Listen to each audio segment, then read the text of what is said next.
পৃথিবীকে ঘিরে রয়েছে হাজারো নদী, কিন্তু জানেন কি প্রতিটি মহাদেশের রয়েছে একটি করে সবচেয়ে দীর্ঘ নদী, যা শুধু ভৌগোলিক দিক থেকেই নয়, ইতিহাস, সংস্কৃতি ও অর্থনীতিতেও গুরুত্বপূর্ণ ভূমিকা পালন করেছে। আজকের ভিডিওতে আমরা জানব 7টি মহাদেশের দীর্ঘতম নদী সম্পর্কে।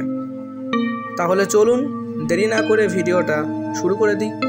দয়া করে সবাই ভিডিওটা একদম শেষ পর্যন্ত দেখবেন এবং ভালো লাগলে অবশ্যই চ্যানেলটিকে সাবস্ক্রাইব করে দেবেন। তাহলে চলুন আজকের ভিডিওটি শুরু করা যাক। প্রথমেই রয়েছে নীল নদ, যেটা আফ্রিকা মহাদেশের অন্তর্ভুক্ত, যার দৈর্ঘ্য 6650 কিমি। নীল নদ পৃথিবীর সবচেয়ে প্রাচীন সভ্যতা মিশরীয় সভ্যতায় গড়ে উঠতে সাহায্য করেছে। এখনও আফ্রিকা সহ বহু দেশের প্রাণের উৎস এই নদী। এরপরেই আছে আমাজন, যেটি অবস্থিত দক্ষিণ আমেরিকা মহাদেশে, যার দৈর্ঘ্য 6400 কিমি। পৃথিবীর সবচেয়ে বেশি জলধারণ ক্ষমতা সম্পন্ন নদী এটি। এর জঙ্গলে অসংখ্য প্রজাতির প্রাণী ও উদ্ভিদ পাওয়া যায় এবং অতি আবশ্যকীয় নদী এটি।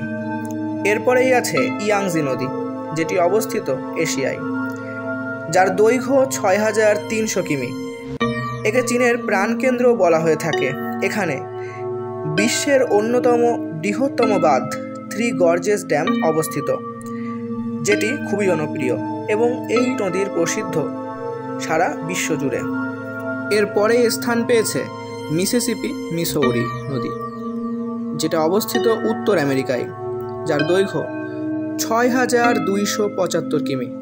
মার্কিন যুক্তরাষ্ট্রের কৃষি, বাণিজ্য ও পরিবহনে অত্যন্ত গুরুত্বপূর্ণ ভূমিকা পালন করে থাকে এই নদী, এবং এই নদী মার্কিন যুক্তরাষ্ট্রের জন্য জীবনধারণ বা জীবিকা বললেও বেশি হয় না। এর পরবর্তীতে রয়েছে মারে ডার্লিং নদী, অস্ট্রেলিয়া, যার দৈর্ঘ্য 3672 কিমি। অস্ট্রেলিয়ার শুষ্ক অঞ্চলে কৃষিকাজ ও পানির মূল উৎস এই মারে ডার্লিং। দেখতে ছোট হলেও মোটেও ছোট নয় এবং আকারেও যথেষ্ট বড়। পরবর্তী নদীটি হল ভলগা নদী, ইউরোপ, যার দৈর্ঘ্য 3530 কিমি। রাশিয়ার জাতীয় নদী এটি। একে বলা হয় মাদার ভলগা।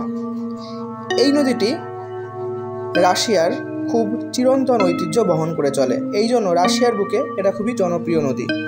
আমাদের লিস্টের শেষ এবং পরবর্তী নদী হলো ওংস নদী, যেটি অবস্থিত আন্টার্কটিকায়, যার দৈর্ঘ্য মাত্র 32 কিমি। বরফে ঢাকা মহাদেশ অল্প সময়ের জন্য প্রবাহিত হয় এই নদী। এটি আন্টার্কটিকার বুকে খুব স্বল্প সময়ের জন্য প্রবাহিত হলেও যেই সময় প্রবাহিত হয় সেই সময় সবুজাভ রং ধারণ করে থাকে। এই নদীগুলো শুধু ভৌগোলিক বিস্ময় নয়, বরং মানব জীবনের সঙ্গে গভীরতা জড়িয়ে রয়েছে। কোন নদীটা আপনার সবচেয়ে বেশি বিস্মিত করেছে কমেন্টে জানাতে ভুলবেন না। ভিডিওটি ভালো লাগলে লাইক, শেয়ার আর সাবস্ক্রাইব করুন এবং আমাদের পাশে থাকার জন্য অসংখ্য ধন্যবাদ।